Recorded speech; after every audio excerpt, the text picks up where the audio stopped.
Hey guys, do you want to astonish and amaze? You want to kill it with just a regular deck of cards or some coins in your pocket? Well, you're in the right place. Here at Slightly Magic, we're all about sleight of hand. So sit back and get ready for some awesome magic. Today we're going to talk about a trick invented by a Canadian named Dai Vernon, one of the greatest magicians ever, also known as the Professor. So check out the performance, make sure you hit like and subscribe if you want to see more of these, and make sure to stay around to the end. I've got some tips and tricks on practicing that will be of great value to you and will be very helpful in progressing with your sleight of hand. So let's get started.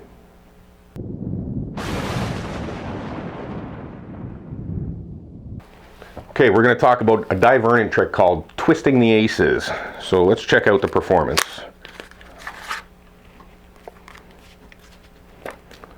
Well, obviously we have 4 aces. Okay, so here's what we do. We've got the 4 aces. Now, there are 2 different ways to turn a card over. You can turn a card over by the side, like that, or you can turn it over from the front, like that. But as a magician, I have to be more creative. I can turn cards over in between those with nobody knowing. Watch, for example, if I give it a little twist, and you take a look, the ace of hearts has turned face up. We give it another twist, just like that, nice and slow, and the heart has turned face down, but the ace of clubs has turned face up. Now watch, just a little twist, just like that, and the ace of diamonds comes face up. So the only one we haven't seen yet, right, was our ace of spades. So we give it a twist, but with the ace of spades, when you give it a twist, nothing actually happens. In order to get the ace of spades to turn, you got to twist and snap, and the ace of spades comes face up. Dai Vernon's twisting the aces. Hey guys, that was Dai Vernon's twisting the aces. I hope you liked it. It's a really cool trick. It's not that difficult to do. There's only one sleight involved in it, really. A couple of little moves, but one real sleight. And what we're going to do is we're going to talk about that tomorrow in the tutorial video. So get ready, get a deck of cards, hit like and subscribe. Come and see our video tomorrow and learn how to do this trick yourself. You can astonish and amaze your friends, strangers, people at school, wherever you go, maybe at work. It's a great trick. Just make sure you put the practice in and learn it. So we'll get to that tomorrow. Thanks for watching. Let's talk about the tips and tricks. Okay, so anytime you're learning something and you're practicing, there's such a thing as practicing too much. If you're practicing and you're not doing it properly, you could be practicing bad habits, and then that gets ingrained into you and it's hard to get out of. So practicing right is very important. For something like this, okay, you're going to have to work with small packets, and that's a completely different thing than using a whole deck of cards. But practicing is still the same. Repetition ingrains muscle memory, and you suddenly get it. It actually just works. So when you're practicing, at first, you got to fiddle with the moves to get your fingers to work right.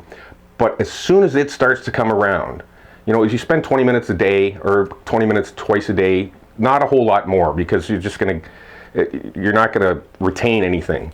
So 20 minutes twice a day, practice properly. Once you get it a little bit, work in a mirror, stand in front of the mirror and do whatever moves you're trying to do, and see kind of where you need to be in angles and standing and like that. But don't rely on the mirror. A mirror is a bad habit if you use it too much, because you can see things in the mirror that you can't see normally when in person, right? If you're looking down at the lower part of the mirror and it's reflecting back things that are down here, that's not something the audience can see. So you're giving yourself bad information. So the mirror is good just to work on little angles, but once you get it, stop using the mirror, get a video camera or get a friend. The video camera also, though, can lie to you, because what happens is you get used to doing a sleight while you're looking at the screen, and when you're looking at the screen to do it, it gives you insight on angles and things and what to do and where to be. But if you get used to doing it while you're looking at that screen all the time, when it comes time to do it without the screen, and you don't have that feedback from looking at the screen, suddenly you don't know your angles. That's not good. What I like to do, sometimes I use my tiger back here. This is my buddy. And what I do is I set him up so that his head is basically where an audience member's head would be. Whether I'm doing strolling magic walk around or I'm doing parlor magic or with a table, I get his eye level, and then I work on pointing certain things at his eyes. For example, I need them to be looking right here to get cover of whatever I'm doing.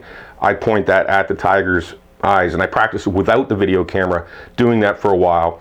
Then I videotape it without looking at the screen, turn the screen the other way, and then watch it afterwards. That's when you get some real feedback. So just remember, practice it properly. Don't waste time with bad habits. Learn correctly from the very beginning and progress. When you get something down, move forward with it. Use your imagination and create something with what you've learned. I'll give you an example. Where is that? All right, let me give you an example. Okay, I've never been a great coin magician. I'm okay. I'm probably average, maybe a little better than average. But I was off magic for quite a while I was dealing with cancer and going through chemo and everything. I didn't have the strength, energy, or drive to do any of this stuff. So when I got back into doing it, I realized that my sleight of hand was lacking because I hadn't done it so long. So I decided coin tricks are very, very difficult to do because they make noise, they talk, they have no give, no flex, anything like that. So I've been practicing basically just with one coin, taking one coin and practicing making vanishes, making appearances, whatever that might be. But that's weird. Anyway, it could be anything like that. Practice, practice, practice, practice. Have this coin in my hand all day, palmed. Just sit there all day with it palmed. Or maybe I'm doing coin rolls, or maybe I'm vanishes, checking my fingers, looking at my fingers. But then what I decided to do, I said, I wonder if I could do it with something like this. That's a really big thing to hide. Plus it's thick and it's very smooth. There's nothing to grip, anything like that. So I figured, well, if I could do it with this big thing and still hide it, that's got to be helping me out. It'll be easier to do it with a smaller coin. So I started practicing quite often with this little white button. And it's actually quite amazing how good it looks. So practice, practice, practice. And it's helping me practicing properly. Sometimes all day, I showed you the palm, I sit there and just switch palms all day with the coin in my hand until it just feels natural and smooth. So remember, when practicing, don't waste your time with bad habits. Practice properly. Obviously at first your hands aren't going to want to do anything, you're going to drop cards or coins or whatever, but the moment that starts to come together is where you need to focus on everything outside the sleight, the before the sleight and after the sleight, the getting into the sleight, getting out of the sleight, to look natural. So the moment it starts to come together, you have to look in the mirror, look at your hands. Do they look all messed up and in weird places, or do they look smooth and natural? Look at some people's hands that are doing nothing when you're just walking around or someplace. Look at their hands. You might think your hand looks weird when you're sitting here like this, right? But look at other people when they're doing nothing and have nothing in their hands, what their hands are like. They're not like this. They're not standing there like this. They're standing there like this. It looks normal. That's the way you hold your hands. So you have to look at these little things when you're practicing. Do not get into bad habits. Start honing in the before and after before you learn the bad habits. That is my #1 tip. So I hope you liked it. I hope you got some information and some education out of this. I'll be back here every week. Don't forget, tomorrow will be the tutorial video posting. Check that out. You're going to love it. And thanks for watching. Hit like and subscribe. Share this with your friends. I want to get this kicking. I want to get lots of people involved. And let's do this together. Astonish and amaze. Thanks, guys.